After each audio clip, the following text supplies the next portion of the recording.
Last time we talked about ends, and ends sort of generalize this idea of products or limits in general. It's sort of like an infinite product with something called the wedge condition.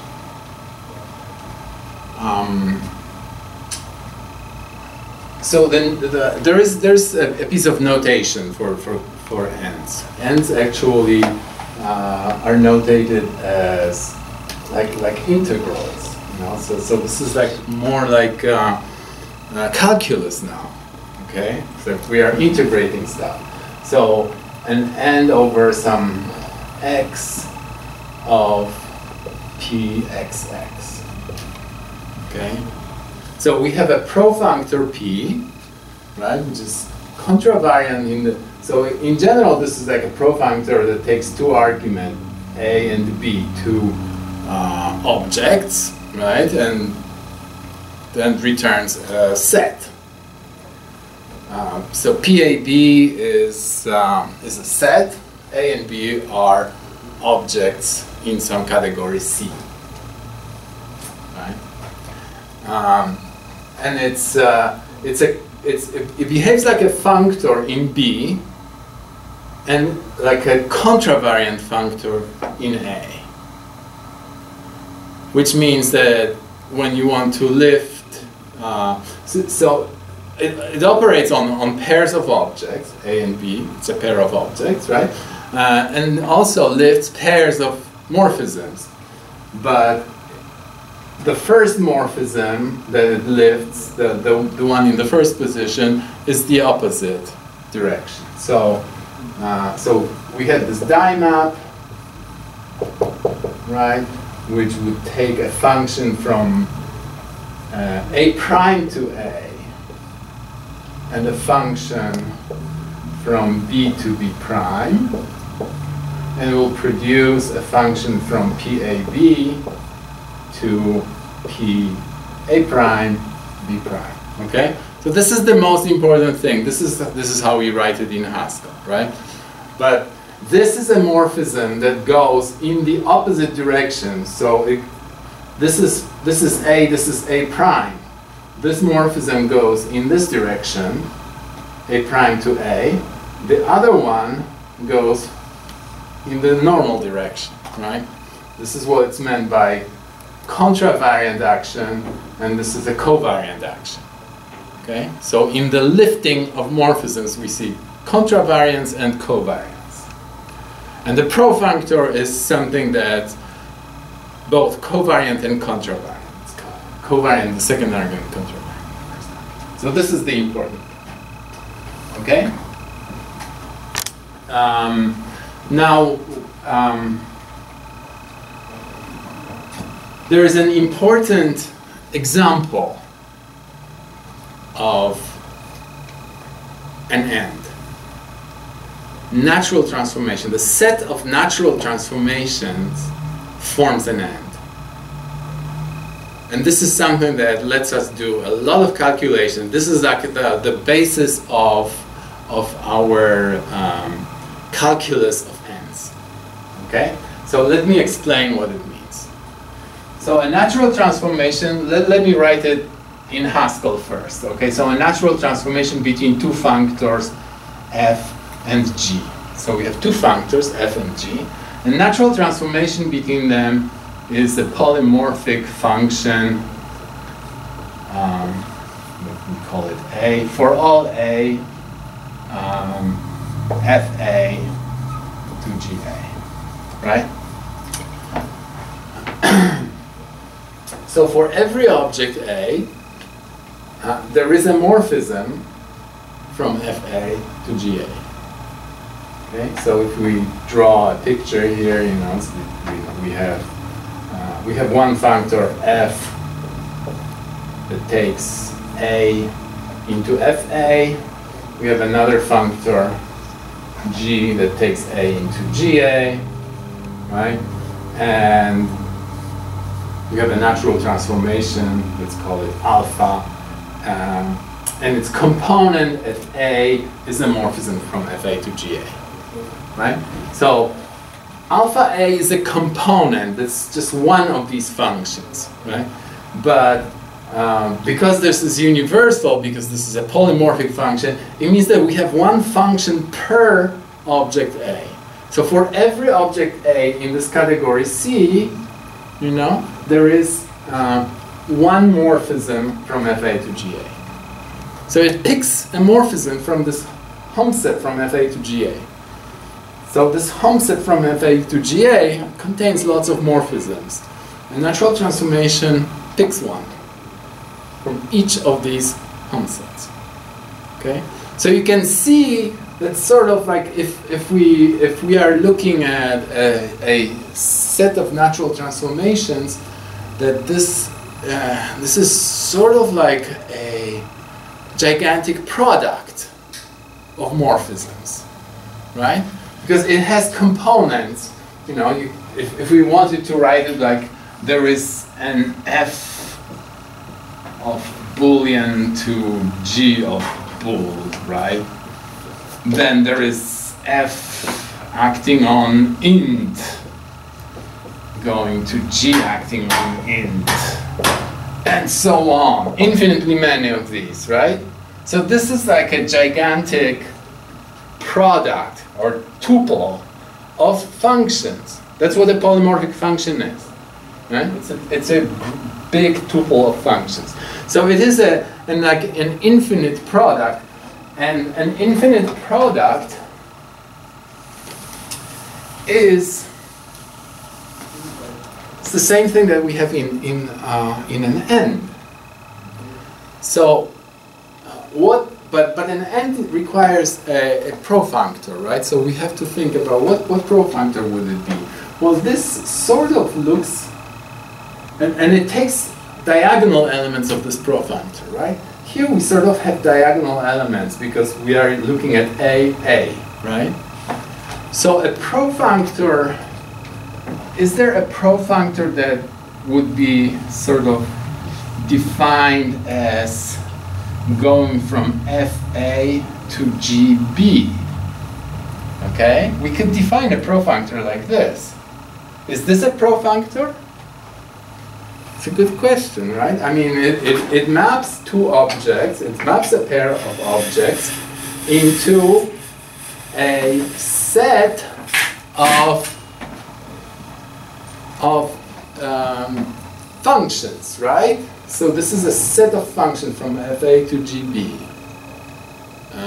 So it maps a pair of objects into a set. That's like a profunctor. The question is, what does it do to morphisms, right? So it should be it should lift a pair of morphism, but one of them should be contravariant and the other covariant. So let's see how this would work. Okay, so we have a function. So let me give names to these functions. Let's say we have a function h that goes from a prime to a. We have a function j that goes from b to b prime. Now we have a function, so we want to do this PAB to PA prime B prime, right? So PAB is a function, let's call it V, that goes from FA to GB. Okay? So this is our element of PAB, right? A function V that goes from FA to GB, and we want to generate a function. We want to generate PA prime B prime, which is a function that, well, let's call it W, that goes from FA prime to GB prime. Okay? So I have just rewritten this stuff, giving names to these things, right? So we have this function and this function. This is the pair of functions that we are trying to lift, right? This is the value of the profunctor at PAB, and this is the value of it's the type of the A prime B prime, right? So in other words, since we are programmers, right, we want to implement this function in terms of these three functions, right? How do we do this? Okay, so how do we implement this function w? Well, somebody gives us fa prime.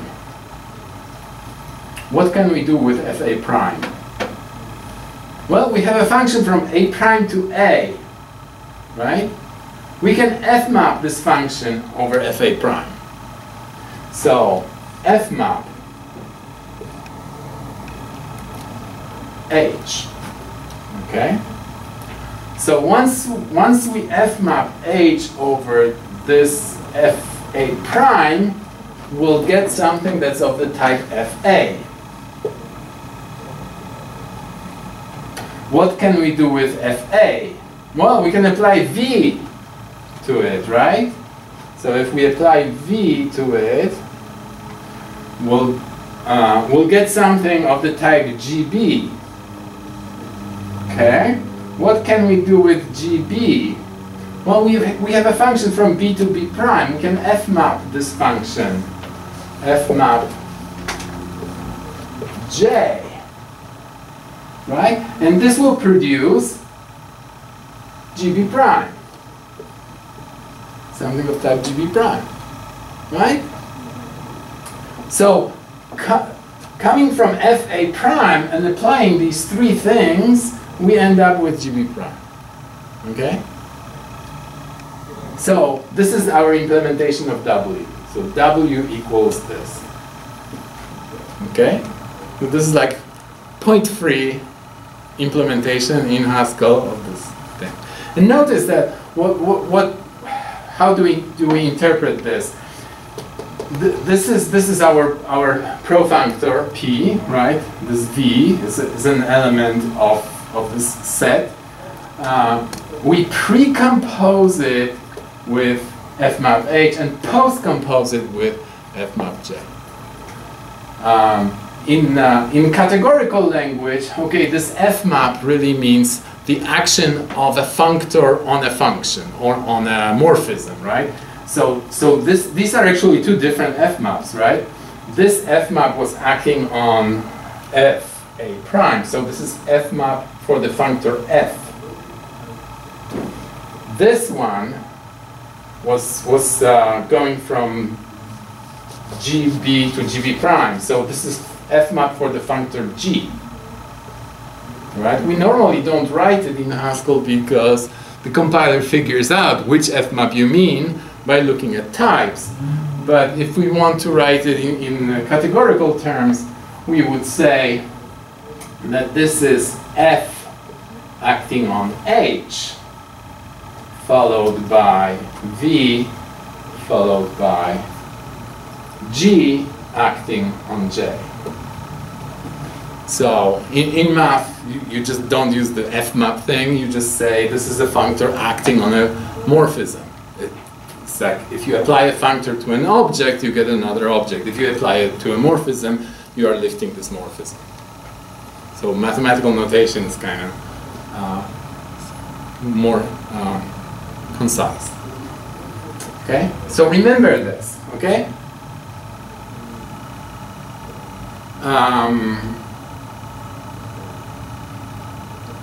So this shows you that this PAB is really a profunctor, right? Because it maps pair of objects into a set of functions, set of morphisms in general, right?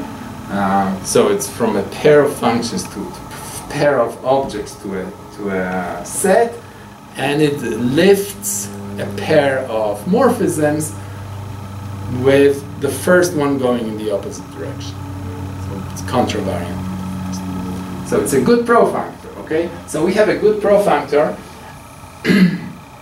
and now we can define an end for this profunctor, right?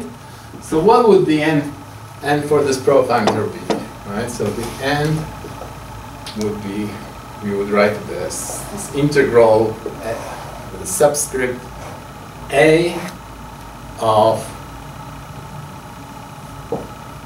FA. Well, okay, so in categorical notation, this set is called the home set. It's a home set from FA to GA, right? It's a set of morphisms from FA to GA that's called a home set, and the notation for it is this, right? So, so this our profunctor assigns to A and B assigns a set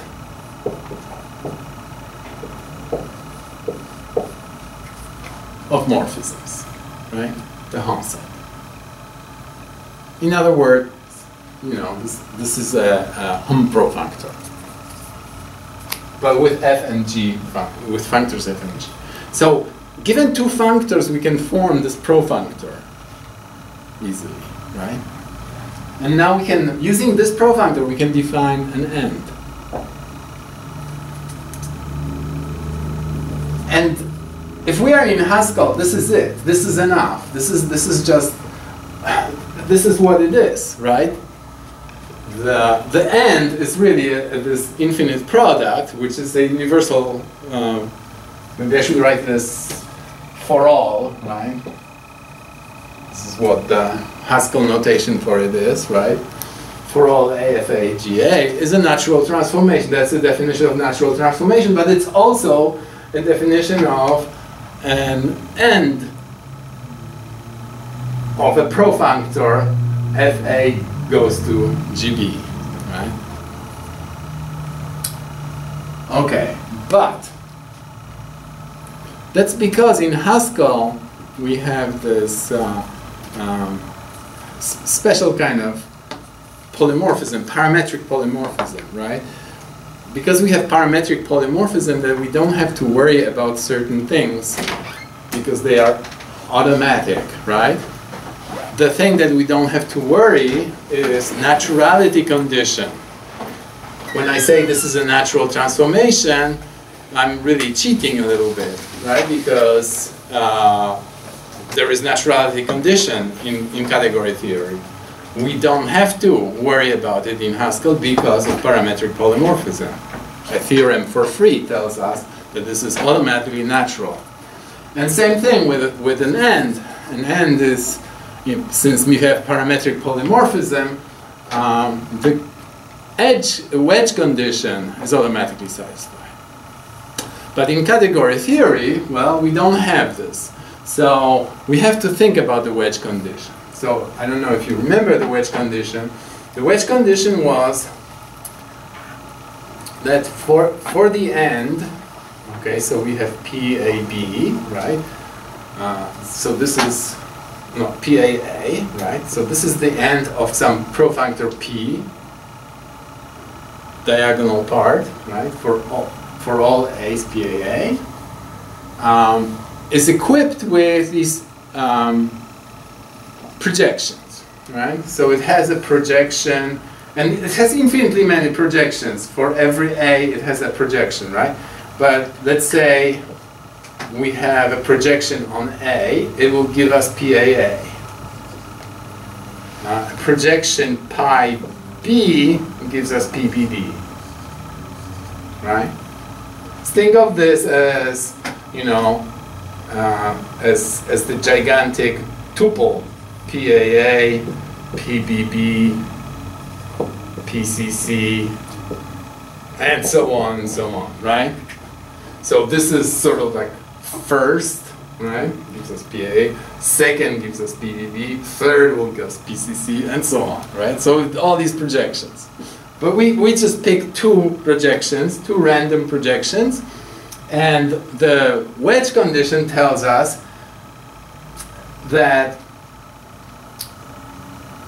there is a way, if there is a morphism F that goes from A to B, then we can lift it in two ways to get an off-diagonal element PAB of our profunctor. Okay? How do we do this? Well, we use this lemma, right?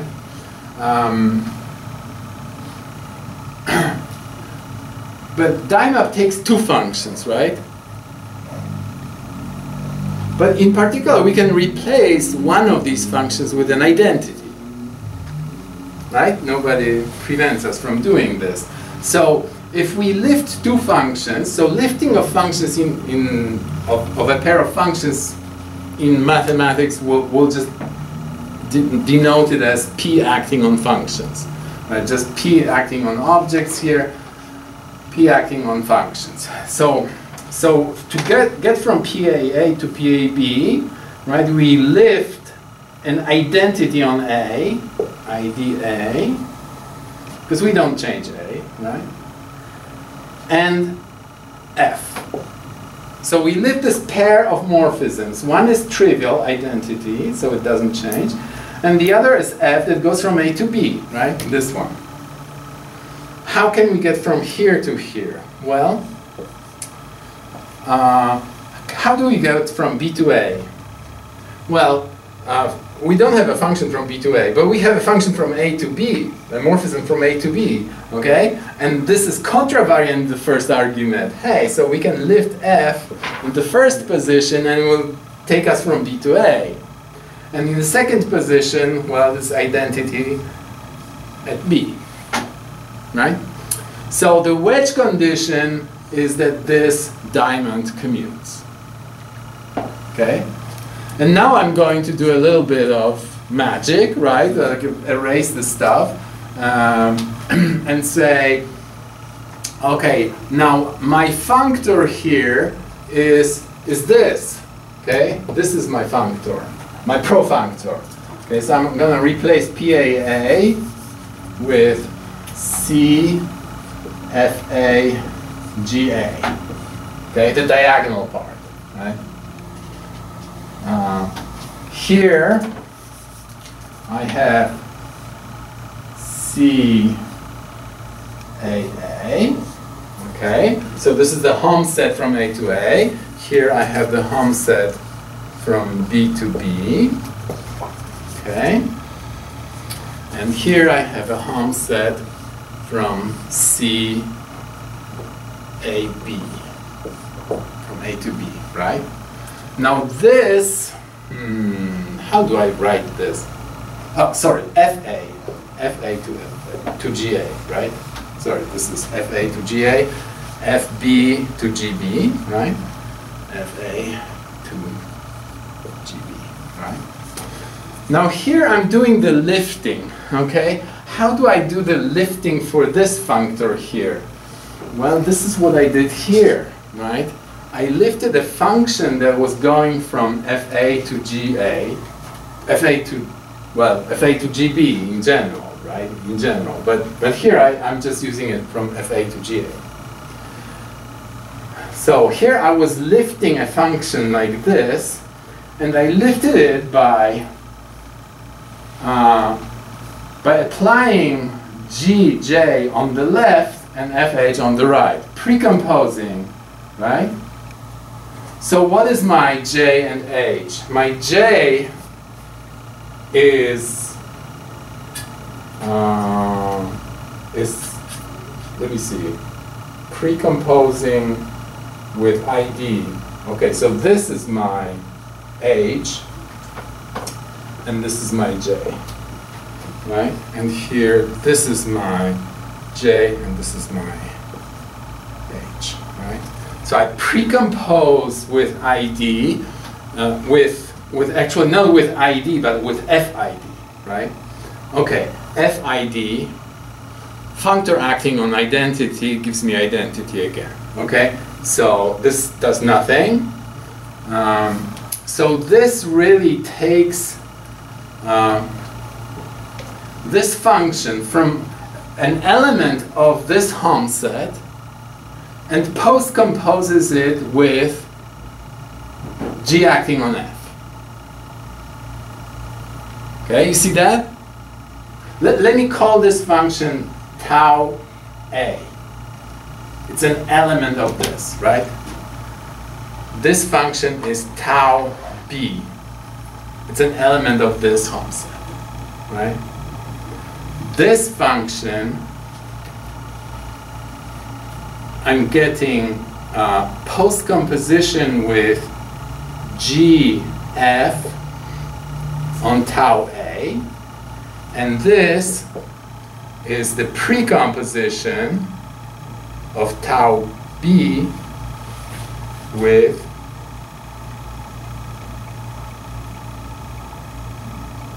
F. what? F. Oh, I called it F. All right, sorry, guys. Let's change it to H, right? Because I have functor F. Okay, so let's call this H.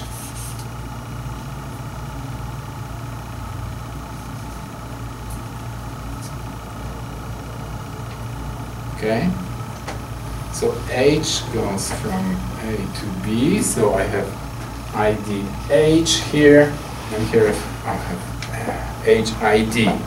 So G acting on H must be equal to GH tau A must be equal to tau B after FH. Right? Okay. All right. So this is my wedge condition for this profunctor, for this end, and this particular profunctor in components. Okay?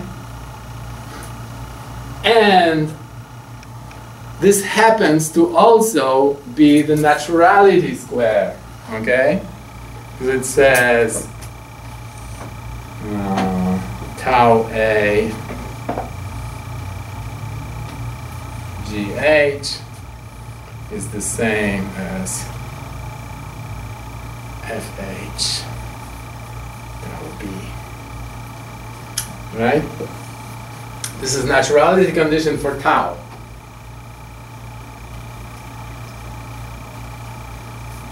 So that shows you that the end. Now let me write the notation, the categorical notation for the set of natural transformations. The set of natural transformations, in general, this goes from some category C to D, right? So it's a category of functors from C to D, and the home set there is a set of natural transformations between F and G. Okay, so in the category of functors between these two categories, right? We have two objects which are functors, F and G, and the home set for them is a set of natural transformations between these two functors. So that's one notation for this, and this is now the new official notation. Okay? All right. So this is the first important thing in the calculus of ends. The calculus of ends. Okay? That we can describe a set of natural transformations as an end. Okay? And now immediately, if you remember Yoneda's lemma, Yoneda's lemma says that a set of natural transformations from C to Z of the home functor C A dash to some functor F is isomorphic to F acting on A. Okay, I don't know if you remember this. This is the Yoneda lemma, the famous Yoneda lemma.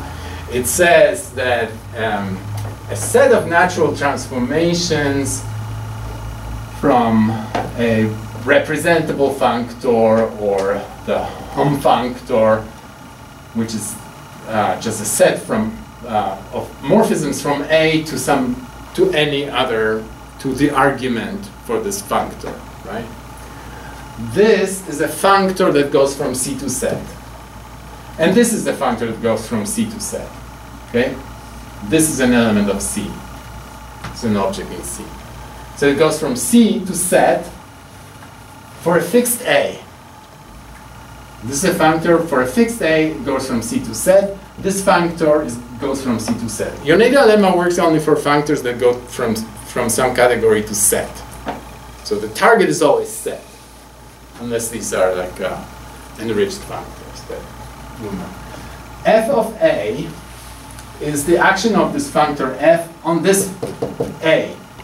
Now this functor produces a set, as I said, right? So this is a set, and this is a set of natural transformations. These are like completely different sets in a completely different universe, but they are sets, and they are equal. Well, isomorphic, right? So this is like a totally different level of abstraction, but because these are sets, sets are like the assembly language of category theory, we can compare them, this set to this set. Now we know what this is. Now we have new notation for this, right? Well, okay, I'll change it to X. So this C here, okay, C here is actually,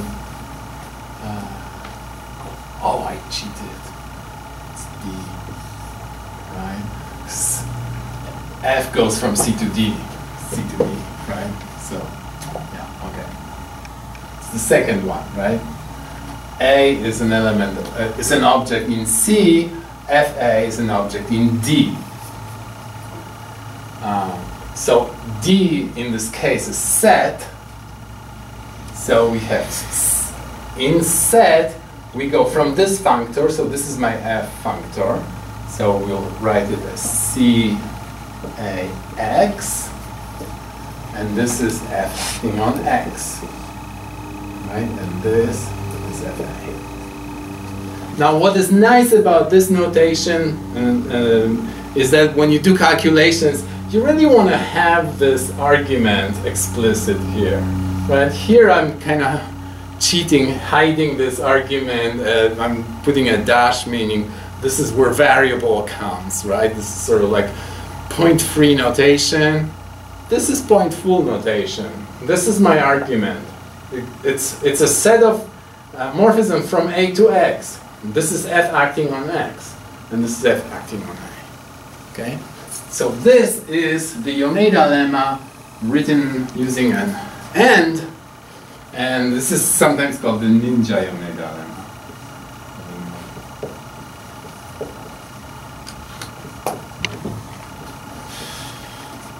And there is ninja Yoneda. We'll talk after the break. So let's take a break.